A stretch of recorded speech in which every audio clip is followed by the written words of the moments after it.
In every great war, there are heroes.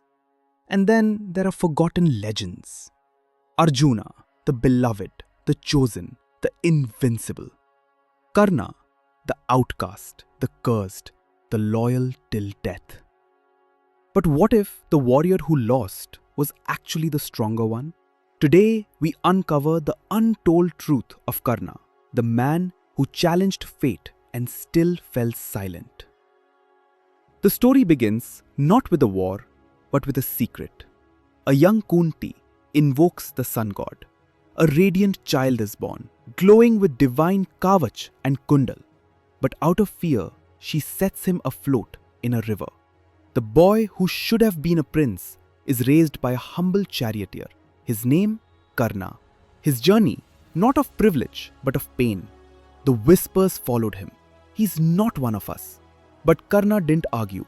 He trained in silence, sharpening every skill, dreaming not to be equal, but greater. Denied a place in Drona Acharya's academy, Karna sought a new master, Parashurama. But to learn from him, Karna lied, claimed to be a Brahmin. When the truth came out, he was cursed. At your moment of greatest need, you will forget everything I taught you.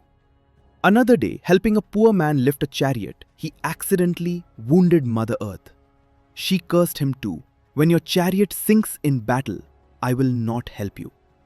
Karna wasn't just fighting enemies, he was fighting destiny itself.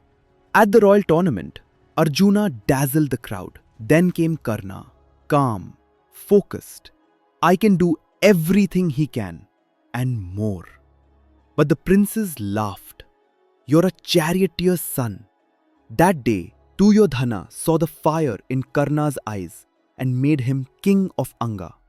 A friendship was born, not of politics, but of loyalty. And Karna, he vowed to stand by Duryodhana till his last breath, even if it meant fighting against his own blood.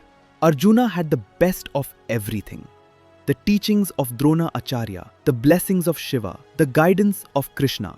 Karna, no allies. Cursed by his guru, targeted by fate. But still, he matched Arjuna at every turn. He possessed the kavach and kundal, divine armor that made him invincible. And when Indra, Arjuna's father, disguised himself as a poor Brahmin to ask for them, Karna gave them away without hesitation. That's why the world called him Danveer Sur Karna, the greatest giver. Just before the war, Krishna met Karna. You are Kunti's firstborn, he revealed. Come to the Pandava, rule the kingdom.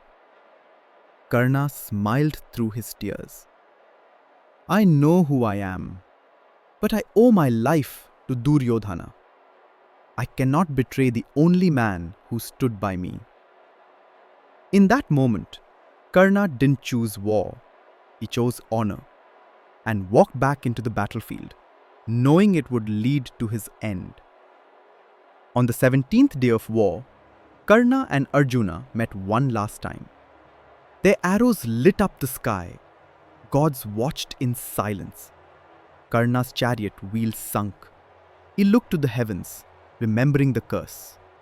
He dropped his weapons and asked Arjuna for a fair chance. But Krishna urged Arjuna to shoot. And Arjuna did. The sun had finally set, not in the sky, but in the heart of Dharma. Karna never hated Arjuna. He admired him. He never hated the Pandava. They were his brothers. He didn't die as a villain. He died as a man who deserved better, but never complained. So, was Karna more powerful than Arjuna? Maybe not in fame, but in pain, in sacrifice, in honor. He was a warrior the world didn't deserve, but desperately needed to remember. Thanks for watching.